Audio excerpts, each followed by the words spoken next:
So guys, welcome to your 23rd After Effects tutorial, and in this tutorial we're going to be going over 3D, your intro to 3D.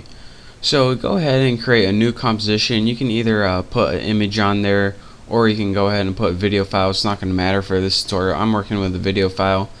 And the first thing I want you to do is go ahead to your first layer, again it doesn't matter what it is, and check out the position and scale properties. Now again, the position is the position along the x-axis and the y-axis, and the scale is of course the height and width of the image. Now again, what I want you to take note of more importantly than that is that there's only two attributes on either one of these. But with 3D you need a third attribute. So go ahead and make sure you have that this little thing hue popped up, and if you don't have it popped up, press F4 and it'll pop up. And right under the cube, go ahead and click that checkbox. And what that checkbox is going to do is add a third attribute to any images or any of your properties that you can be working with 3D, such as position and scale. And go ahead and change that third attribute right now by scrubbing the value. Now again, like I said, the first one is the x-axis, which goes left and right. The second one is the y-axis, which goes up and down.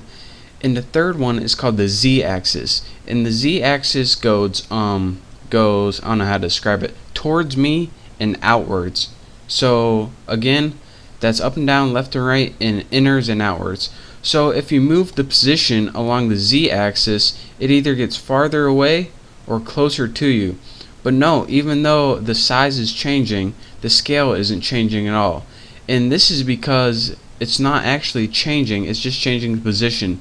For example, it's just moving farther away and closer to us. And this is the same thing with scale. You can either scale it along the x-axis or y, or in this case it's all locked, so it doesn't matter. So another thing that you can do, if this is kind of hard to understand still, is right here, this is your camera angle on what you're viewing your composition. Now if you want to view it from the front, that's what we're doing by default. If you want to view your composition from the top, go ahead and press top. And as you can see, you can't see anything. And this is because just regular pictures, they aren't 3D. So what we need to do is view it from an angle, and Custom View 3 is a good angle, and here's where you can see. Now if you go ahead and change position, you get a better view of what the z-axis is.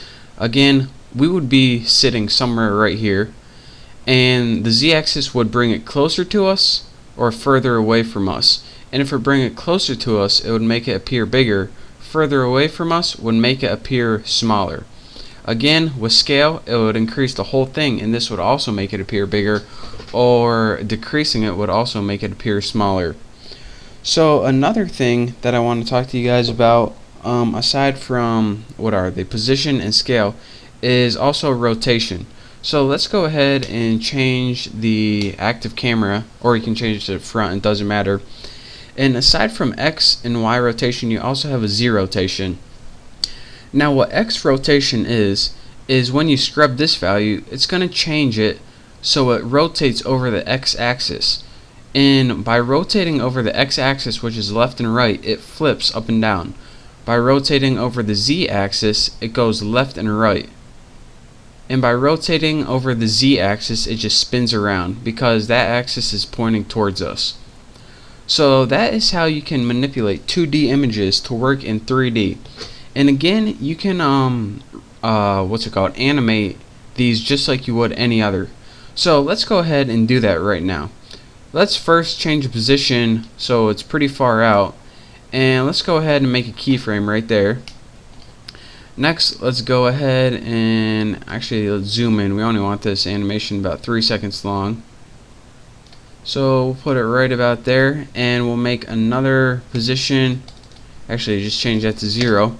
And now you see, instead of just animating in 2D, it's actually growing towards us. And we can combine this with other keyframes as well, such as rotation. So say we wanted to animate X rotation. Just go over there, and then here we can add another one, say have it spin 5 times or something. So now once we play our animation, it's not only going to be getting closer to us, but it's also going to be flipping over the y-axis. such as that, and it's spinning a little bit over the y-axis because I was playing around with it right here. But now if we go ahead and look at our animation, you can see we now have turned our 2D image into a 3D effect, and this is a cool effect that you can use, and it's a neat little enhancement in After Effects. So for this tutorial, those are the real basics of 3D, and again, let me show you this at a different angle. If we play it from this angle, we can see it just that might be a little more clear to you, maybe not, but oh well.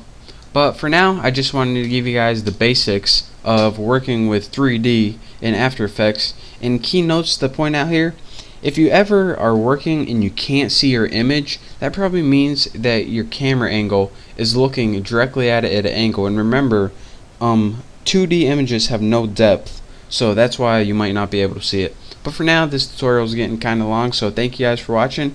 In my next tutorial, I'll clear things up and teach you guys some other cool 3D tricks. But for now, don't forget to subscribe, and I'll see you next tutorial.